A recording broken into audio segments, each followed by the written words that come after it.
प्यारे बच्चों नमस्कार। आज की कक्षा में आपका स्वागत है। आज हम हल करेंगे कक्षा 8वीं की उड़ान कार्य पुस्तिका के द्वितीय चरण में जो पाठ नंबर 5 चिट्ठियों की अनूठी दुनिया के तहत जो प्रश्न इस कार्य पुस्तिका में दिए हैं उनको हम हल करेंगे। इससे पहले जो बच्चे अपने चैनल पर नए हैं वो चैनल को सब्सक्राइब अवश्य कर लें, साथ में बेल आइकॉन के बटन को प्रेस कर दें ताकि जब भी नई वीडियो डले तो आपके पास उसका नोटिफिकेशन पहुँच जाए।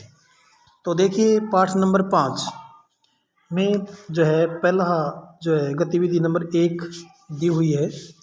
वो गतिविधि हम देखते हैं कि क्या दी हुई है। उसमें नीचे दिए गए शब्दों का उनके अर्थों के साथ उचित मिलान कीजिए। उचित मिलान कीजिए तो तह का होता है गहराई, गुडविल का होता है महत्व, अनूठी होती है अलग और अहमियत होती है साख। इस प्रकार से इनका मिलान करना है। इसके बाद देखिए गतिविधि नंबर 2।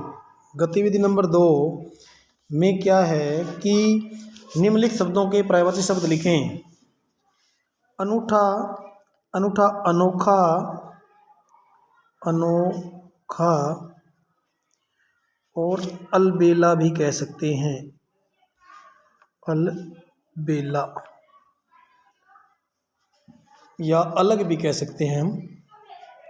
इसी प्रकार पत्र, पत्र की होती है एक तो चिट्ठी, चिट्ठी एक होता है खत। इस प्रकार से हमें करना है। इसके बाद गतिविधि नंबर 3 में देखिए निम्नलिखित शब्द वाक्यों को पूरा करना है। एक स्थान की पूर्ति करनी। व्यापारिक शब्द में खालिस्तान प्रत्यय है तो इसमें इक प्रत्यय है, ये आएगा बाद वाला। और पत्र हमारी खालिस्तान को सहेज कर, इसमें आएगा यादों, यादों को सहेज कर रखते हैं। दुनिया का समानार्थी शब्द है संसार और आज़ादी शब्द का विलोम होता है, आज़ादी का विलोम गुलामी। इसी प्रकार से गतिविधि नंबर 4। गतिविधि नंबर 4 में देखिए निम्नलिखित शब्दों का संधि विच्छेद कीजिए। विद्यालय का क्या होता है?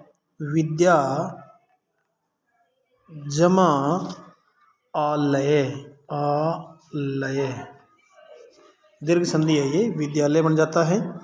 सूर्योदय का होता है सूर्य, सूर्य देखिए एक बार, सूर्य जमा आगे आएगा उदय, सूर्योदय बनेगा। और इसके बाद हिमालय का क्या होगा? हिम जमा आलय, आलय हिमालय। इसी प्रकार से संग्रहालय का क्या होगा? संग्रहालय का होगा संग्रह जमा आलय, संग्रहालय। इसके बाद देखिए गतिविधि नंबर 5। निम्न चित्रों को ध्यान से देखें और किसी एक विषय पर 5 वाक्य लिखने हमें। जिस प्रकार से पहला जो चित्र है ये डाकघर का है, दूसरा है महात्मा गांधी जी का है और तीसरा जो है डाकिया किसी को डाक दे रहा है। इस दृश्य पे आप अपने इच्छा के अनुसार किसी भी दृश्य के ऊपर 5 वाक्य लिख सकते हैं। जैसे डाकघर के ऊपर लिखेंगे तो डाकघर, जो डाकघर होता है उसमें सभी लोग अपनी चिट्ठियाँ भेजने के लिए जमा करवाते हैं। वहाँ पर डाकिया उन चिट्ठियों को पते के अनुसार अलग अलग करता है, उन पर डाकघर की मोहर लगाता है, फिर उनको आगे पार्सल बना करके भेज देता है और फिर वो घर घर पहुँचती है। जैसे महात्मा गांधी के बारे में लिखना है तो महात्मा गांधी जी का जन्म 2 अक्टूबर 1869 को हुआ था, पोरबंदर गुजरात में हुआ था।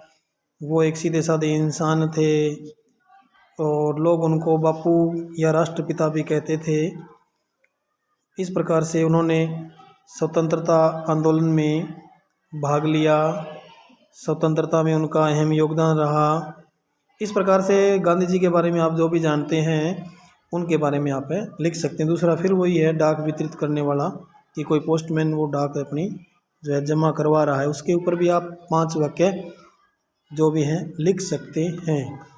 इसी प्रकार गतिविधि नंबर 6 देखिए। गतिविधि नंबर 6 में क्या है, नीचे दिए गए बॉक्स में शब्दों को ध्यान से देखें और अपनी समझ के आधार पर विदेशज तथा पुनरुक्त शब्द छांट कर लिखिए। विदेशज क्या होते हैं, वो शब्द होते हैं जो विदेशी भाषाओं से आए हैं हमारी हिंदी भाषा में, और पुनरुक्त ऐसे शब्द जो एक शब्द ही 2 बार कहे गए हों वो होते हैं पुनरुक्त। तो देखिए विदेशज और पुनरुक्त अलग अलग अलग अलग जो शब्द है ये पुनरुक्त में आएगा। अलग अलग कहाँ आएगा, ये पुनरुक्त है। अलग अलग क्या है, पुनरुक्त, एक शब्द की आवृत्ति हो गई यहाँ पर। और दूसरा जो रेलवे है ये क्या है, विदेशज है। स्कूल विदेशज है, बड़े बड़े पुनरुक्त है। फैक्स विदेशज है। गुडविल ये विदेशज है। गांव गांव ये पुनरुक्त है। और घर घर ये भी पुनरुक्त है। तो इस प्रकार से हम इनको जो है अलग अलग करना था।